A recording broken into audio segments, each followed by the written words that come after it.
Hello and welcome to another video in our series called Teaching English. You, as an English teacher, have you ever seen yourself on video? Have you had a master teacher observe you, give you comments on your performance in the classroom, and more specifically, your interaction patterns with your students? It's a great experience. My name is Nielsen and thank you very much for coming by. In today's video, we're going to talk about some of the common things in terms of interaction patterns, the common features and themes that you can find throughout language teaching around the world. I've had the pleasure of working with some of the finest teachers around over the past 15 years, where I have worked as an English teacher in South America. Over the next 10 minutes, I'd like to show you some of the things I have seen when I've watched classes of specifically inexperienced teachers. Let's have a look.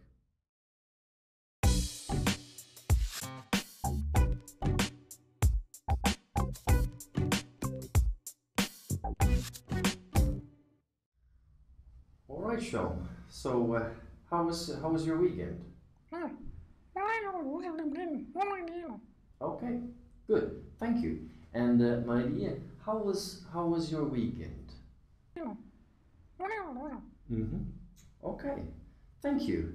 And Vinicius, tell me about your weekend. How was your weekend? All right, good. Oh, thank you. And how was your weekend? Oh. Wow, your father had an accident. All right, good. Okay. And Diego, tell me about your weekend. Oh, you went to the beach and it rained. Okay, good. And Mariana, tell me a little bit about your weekend too. You look a bit sad today. Your father passed away. You had a busy weekend then, didn't you? All right. Well, thank you and welcome to today's class, because in today's class we're going to talk about the environment, which is very interesting. And if we have a little bit extra time, we're going to talk about globalization as well. So anyone, any ideas, vocabulary? Now this teacher had obviously read somewhere that it's very important in the beginning of a new week to engage the students by asking the students general questions on their whereabouts or how their weekend was. And I agree, this is a great technique. It's a good way of starting a class to sort of chit-chat, warm up if you'd like, or icebreaker as it's popularly known as. Now, you probably noticed something. And what you should have noticed is that this particular teacher probably commits the sin, in my opinion, perhaps making the biggest mistake of them all. It has to do with this key word here.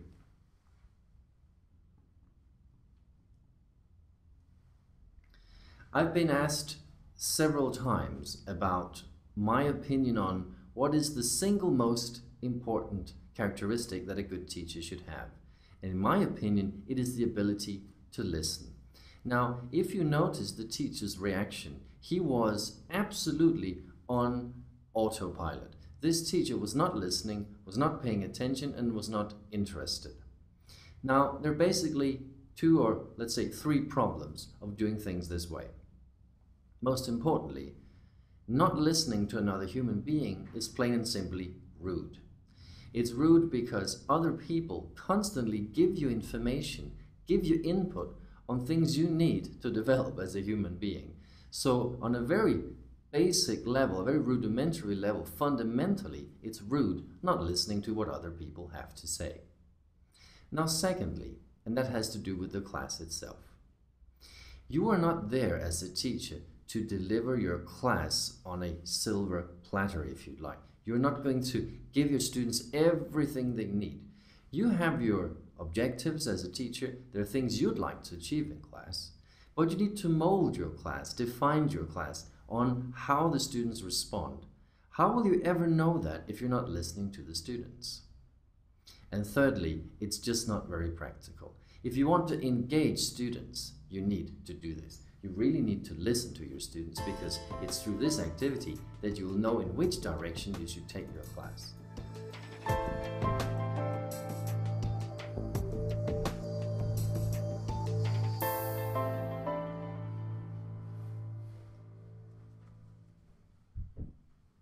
right, so listening is incredibly important.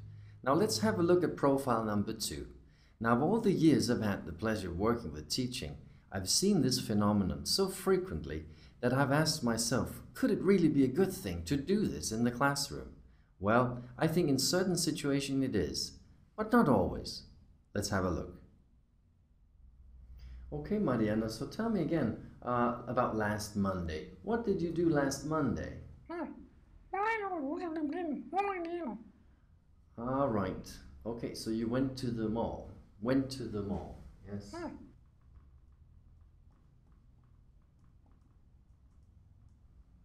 All right, so you went to the mall. You went to the mall, okay. All right. And John, what did you do last weekend? You said you had something interesting to do? Buying a guitar, a new guitar.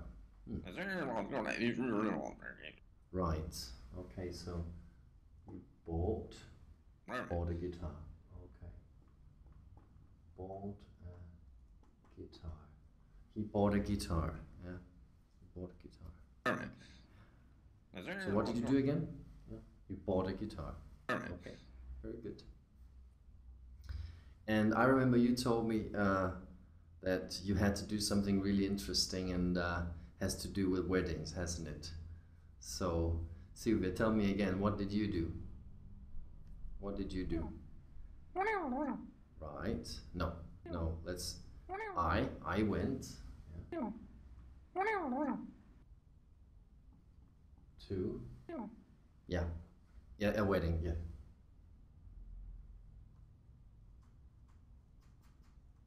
So I went to a wedding. I went to a wedding. Again. No. Again, I went to a wedding.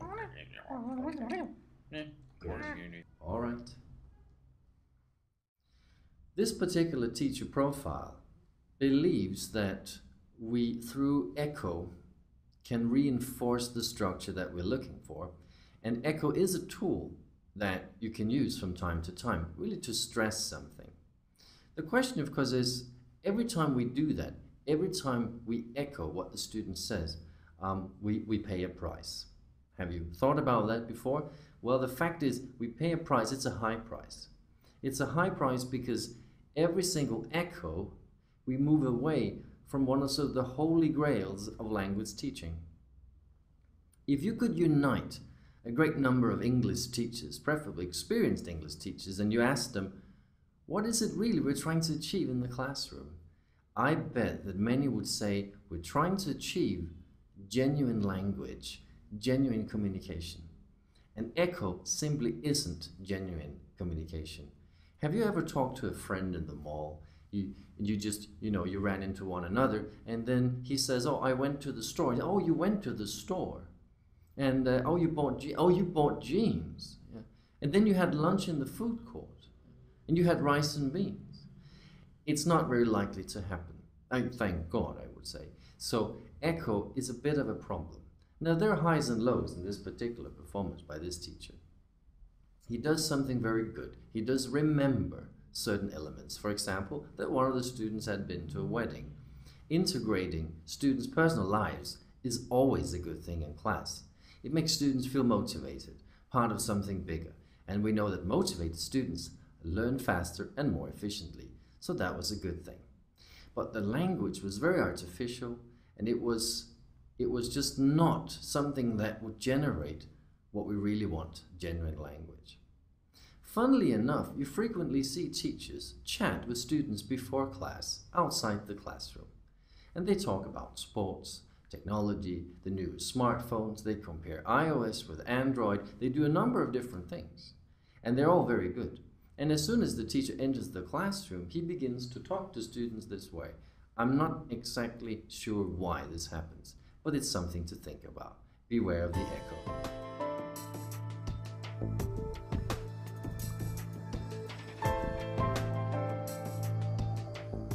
Many books recommend that your classes be dynamic. It sounds good, it sounds interesting, and it sounds exciting. But what is a dynamic class? Some of the classes I have watched, the teacher believed that a dynamic class is a class where students stand up, sit down, turn around, go to the board, turn around again, mingle, pair works, then in threes, then in groups of 4, exchanging information, information gap, board games, and we end the class with a gap fill, which is a song. It is true, that sounded pretty dynamic, didn't it?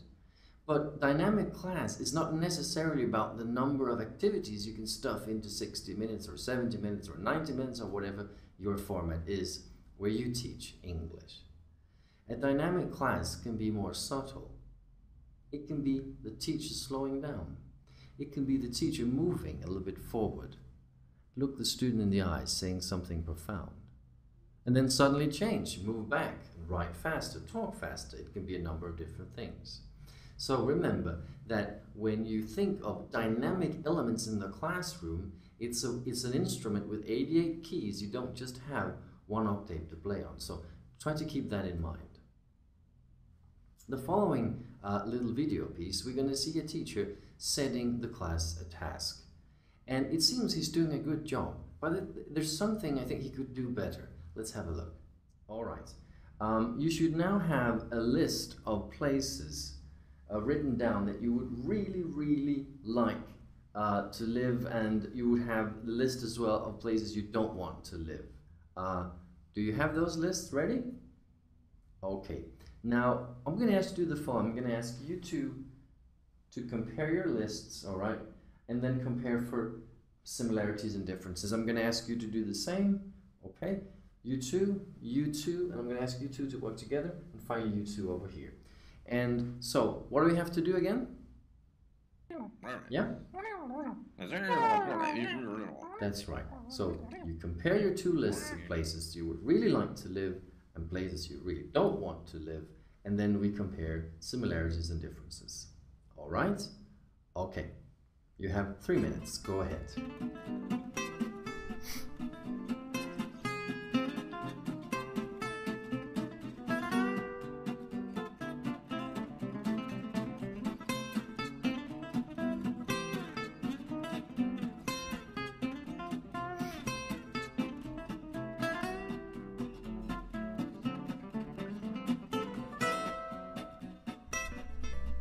All right, have you finished? Okay, so let's start with you over here. Were they similar or were they different? Language teachers, they have busy schedules throughout the world, and it's quite common that some teachers are already thinking about the next class while they're teaching the current class. Sort of a little pre-preparation. I think we've all done that. Ideally, you shouldn't, of course. Now, this particular teacher, he set the students a task, and they were, first of all, the instructions were not the best. They were a bit confusing, but let's leave that aside today. He asked the students to compare two lists in a pair work activity. Now, in this particular situation, what should the teacher's role be? Well, what the teacher did, of course, was he checked his iPad, and then he started looking for the next activities, find a song and a gap fill, and because last night he didn't have time to perhaps finish the class to the best of his abilities. But he's okay, isn't he? Because while he's doing that, the students are engaged. He put them in a pair work activity, and it's a great thing. Not really.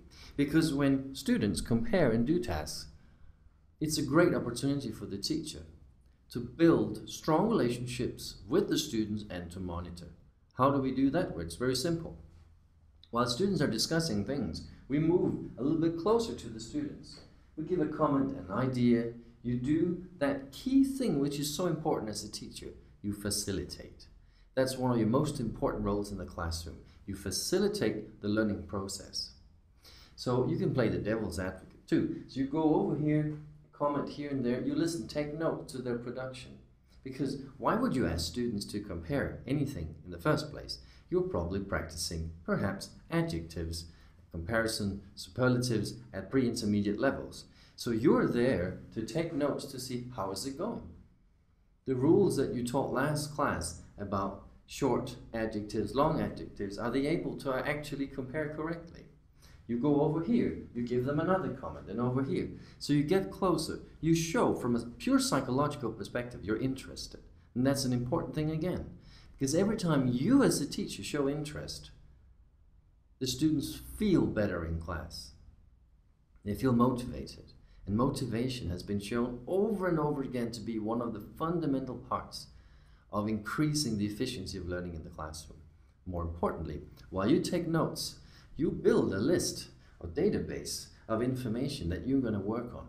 Because remember, as a facilitator, you need to respond to the input your students give you. That is so incredibly important. So when you ask students to do a task, on the rare occasion, it's a device you use to buy yourself time. Because perhaps on that day you were poorly prepared. Well, let it be once in a million. Because those activities are opportunities for you to get information and feedback on your own teaching. And that's one of the most important things out there.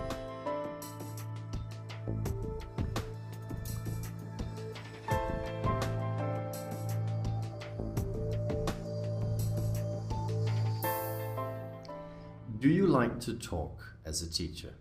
I'm asking you this question not to be rude, but simply because a lot of the teachers I've had the pleasure of observing, they really like to talk, and I mean a lot. I think this is not just about teaching English. I think this is a teacher thing in general. A lot of people who get involved in teaching, they like people. They like that contact, the fact that you learn from other people. It's very motivating and it's very rewarding. And normally, teachers really like to talk. And this leads us to one of the major issues in language teaching around the world. That thing called T. 3 T's, teacher, talk, time. A great experiment that you should definitely do as a language teacher is ask a fellow teacher to one day watch your class and then mark for every single time you say something and a student says something. In a small 10-student classroom, for example, you would then have the teacher and 10 students. Every time you say something, you give a point. Every time a student says something, they get a point.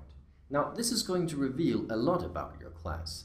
Not just about how much you talk, but also what is the distribution between your students and you. Are you talking too much to one particular student? Because you know, teachers always have favorites, right? Let's have a look at, so the pattern could be something like this.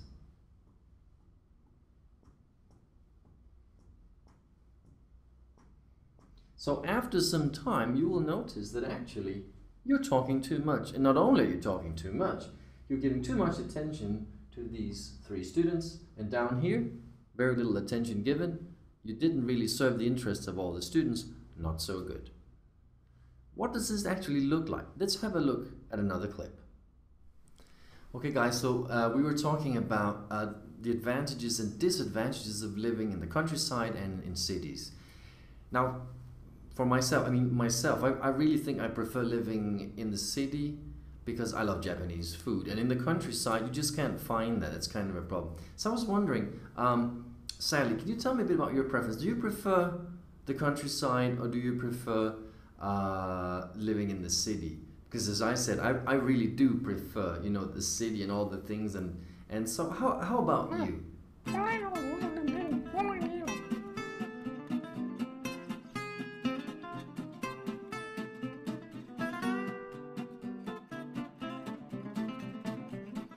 What also happens sometimes is, as a teacher, you're so excited about an activity or a task that you planned. You think it's going to be a great success, it's going to be really fun to do, and the students are going to learn like never before.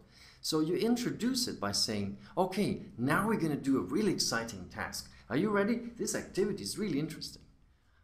Why not just do it? There's nothing wrong in that. Another thing which is related to a previous topic, this thing about TTT, teacher talk time. Do not be afraid of silence in the classroom. Don't be afraid of simply having moments where there is no sound. That's part of genuine communication too.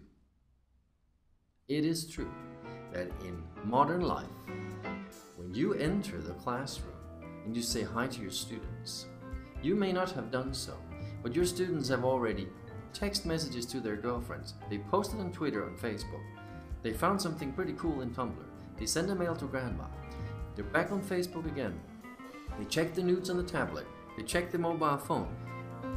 All of that took place in 2 minutes. So teaching has changed and the dynamics of the class have changed, but it doesn't mean that you have to teach at the same speed and be worried about silence.